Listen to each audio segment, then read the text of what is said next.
try this video again for the 10th time. So today I'm going to be showing you some of the most effective deadlift variations you can do pretty much anywhere, as long as you've got some good resistance bands, and ideally a pair of dumbbells if you have them. It's not the end of the world if you don't, but they kind of work best if you have some dumbbells too. Now there's already a lot of videos out there regarding this topic, however most of the content that's out there kind of cater to people who have access to a barbell or a deadlift platform or power racks, anything with like band pegs to attach.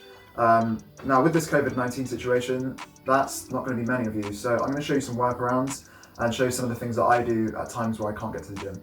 Now if you're somebody who's already built up a decent level of strength with the deadlift and you're fairly well accustomed to the movement itself, this is going to serve more as like a teaching tool to kind of stay hot on your movement patterns while you're unable to get into the gym and train with proper equipment. But if you do have access to some heavy dumbbells and you choose to use them in combination with these heavy bands, it's a really effective way to build up some of your work capacity that you may have lost, and also just incorporate some intensity back into your workouts again. It's even going to be beneficial to incorporate these movements when we're actually back in the gym, able to train again properly, for things like warm-ups and activation routines prior to starting our usual deadlift routines. Now the first movements I'm going to show you work best if you have like the low to mid-range bands, like these kind of sizes.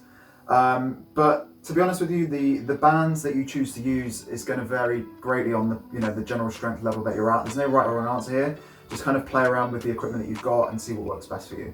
The second variation is going to include a couple of movements using this massive monstrosity of a band.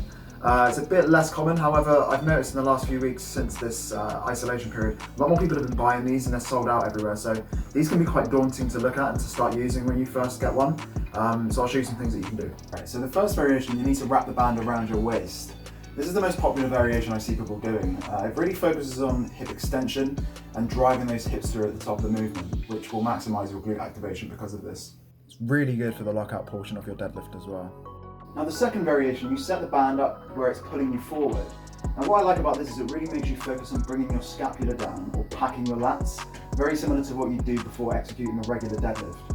This has been a very effective teaching tool for people who struggle to set their upper backs for deadlifts and often struggle with rounding because of this. So I'm a really big fan of this variation. And as you can see, there's also a sumo variation which you can apply if you're a sumo puller. Right, so the third one requires you to stand on the band. This is an incredible variation and works especially well if you perform it with dumbbells.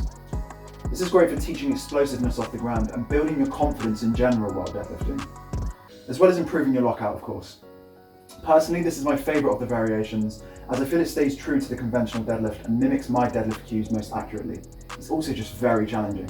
Okay, now we're going to move over to the big band. This final variation is very similar to a back extension, but if you combine it with dumbbells, it can be very effective and very challenging.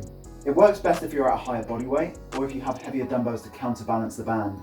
Now what I mean by this is I've often found that the band can actually pull your feet off of the ground and mess with your positioning. This mainly happens if you're using a band that has a higher resistance than your body weight. And for me, weighing under 78 kilos, this happens quite often, so ideally you do want to perform this movement with dumbbells.